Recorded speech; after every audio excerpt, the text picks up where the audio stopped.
السلام عليكم ورحمة الله وبركاته. ازيكم حبايبي؟ وحشتوني كتير كتير.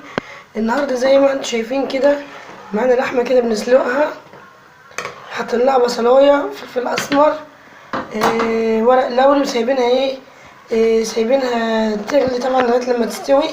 هنسيبها لغاية لما تستوي زي ما انتم شايفين كده، وطماطم، عصير طماطم. دي كده اللحمة طبعا بتشطفيها كويس، بعدين بتسخني لها ميه وبتحطي لها بصلايه وملح وفلفل اسمر، بتحطي لها ورق لوري، بتحطي لها طماطم. عايزه تحطي حبهان عادي براحتك. كده هنقفل عليها. وهنا معانا زي ما انتم شايفين كده عاملين بصله كده اهي بنحمرها. هنعمل هنعمل فاصوليا خضراء. هنعمل بصله وهنسبك لها طماطم عشان هنعمل فاصوليا خضراء. معانا زي ما انتم شايفين كده دي تقليه لسه، ما بصله يعني لسه بتدبل.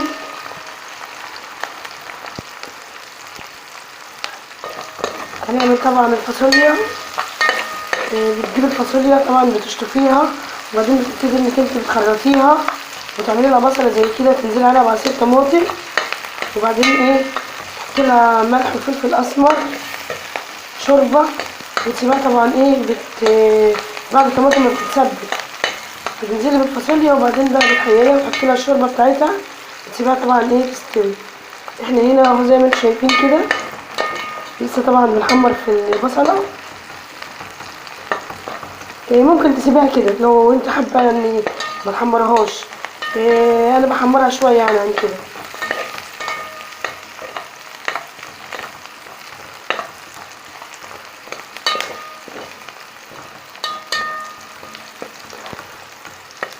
الفاصوليا الكيلو ب15 جنيه،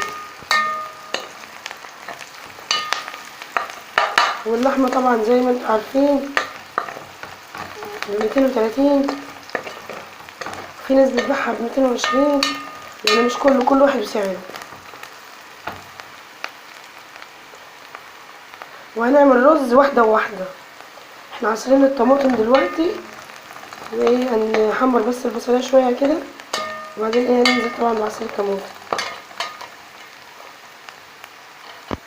اهو. طبعا كده زي ما انتم شايفين هننزل دلوقتي بعصير الطماطم، وهنسيبها بقى تتسبك كده مع نفسها، وبعدين ننزل بقى بالفاصوليا بتاعتنا. انا مش بحبها يعني ما تبقاش غامقه، يعني تقلبتين كده 3 كده البصله، وبعدين ننزل بعصير الطماطم كده زي ما انتم شايفين. بس كده هنقفل عليها بقى ونسيبها طبعا تعيش حياتها، وارجع لكم بقى بعد ما اخلص، بعد ما افصص اعمل الفاصوليا، اوريكم بقى هنعمل خليكم معايا. زي ما انتم شايفين كده معانا الرز بتاعنا اهو، ومعانا الفاصوليا ديت طبعا بصوا خضرة وجميلة. دي هفصصها دلوقتي، وبعدين طبعا هنشوف مع بعض لما الطماطم تتسبك هنطبخها. ما تنسوش طبعا في اللايكات وتفعيل الجرس والاشتراك، علشان اول ما اعمل فيديو يوصلكم مني كل جديد. واللي ما اشتركش طبعا يشترك علشان القناه تكبر بيكم ونقف كلنا جنب بعضنا. فين كده دلوقتي احنا سبكنا الطماطم وحطينا الفاصوليا بتاعتنا. حطينا لها طبعا فلفل اسمر، ملح، عملنا بصله. بتسيبي البصله بيضه او بتحمريها انت براحتك، وبتنزلي بالطماطم تتسبك، تنزلي طبعا بالفاصوليا بتاعتك. وكده طبعا هنقفل عليها دلوقتي، وهنسيبها طبعا تستوي. وهنعمل دلوقتي الرز، خليكم معايا. طبعا يا حبايبي زي ما انتم شايفين كده احنا كده خلصنا الفاصوليا بتاعتنا وحطينا فيها اللحمه اهي كده. هنغطيها دلوقتي، هي كده استوت خلاص. دلوقتي احنا بنعمل معاكم بقى هنحمر معاكم الرز، هنخليه يعني واحده وواحده. انا حاطه هنا ربع الكميه، وبقيه الرز اهو غسلاه وشايلاه ده. هحمر معاكم الرز دوت، يبقى كده احنا خلصنا بقى الغدا بتاع النهارده.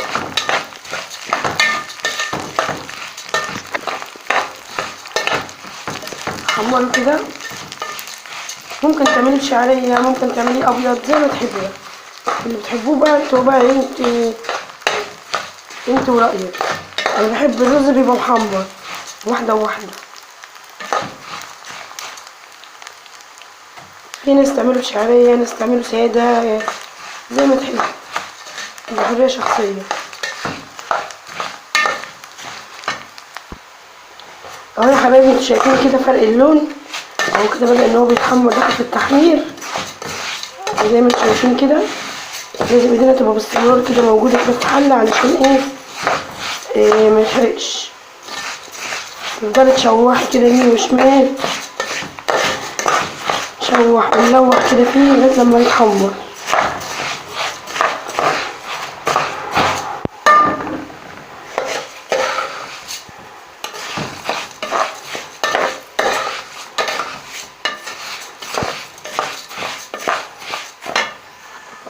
اول ما تحسي ان هو بدأ يتحمر كده وطي عليه النار علشان ما يتلسعش منك.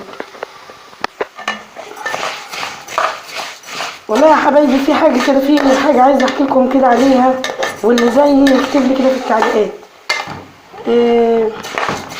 كل اسبوع دلوقتي بقالي فتره كذا شهر دلوقتي، يمكن انتوا سامعين صوت دلوقتي كده متغير، في تغيير.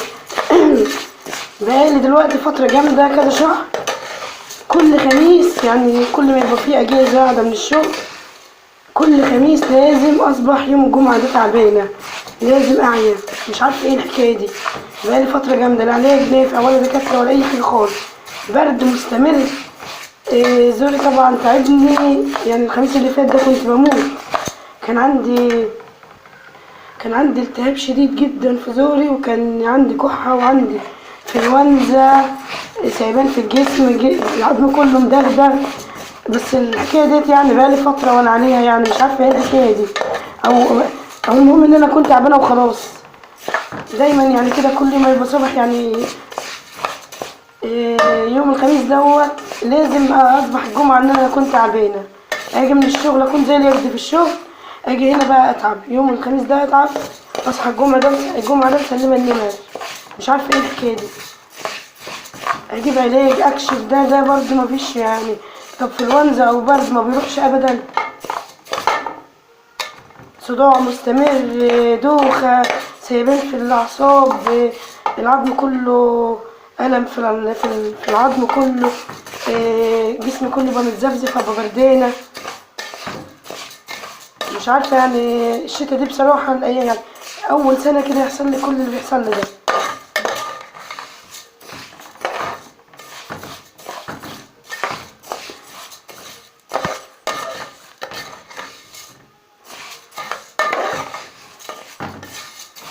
كده زي ما احنا شايفين كده اهو بدأ يدخل.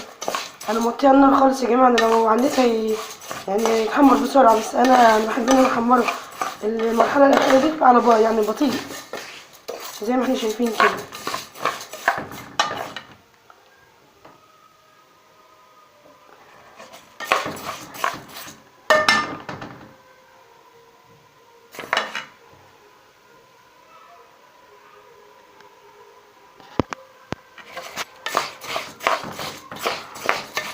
وانا شايفه كده ان اللون كده بقى كويس خلاص بيتحمر. ننزل بقى بالكميه اللي معايا دي.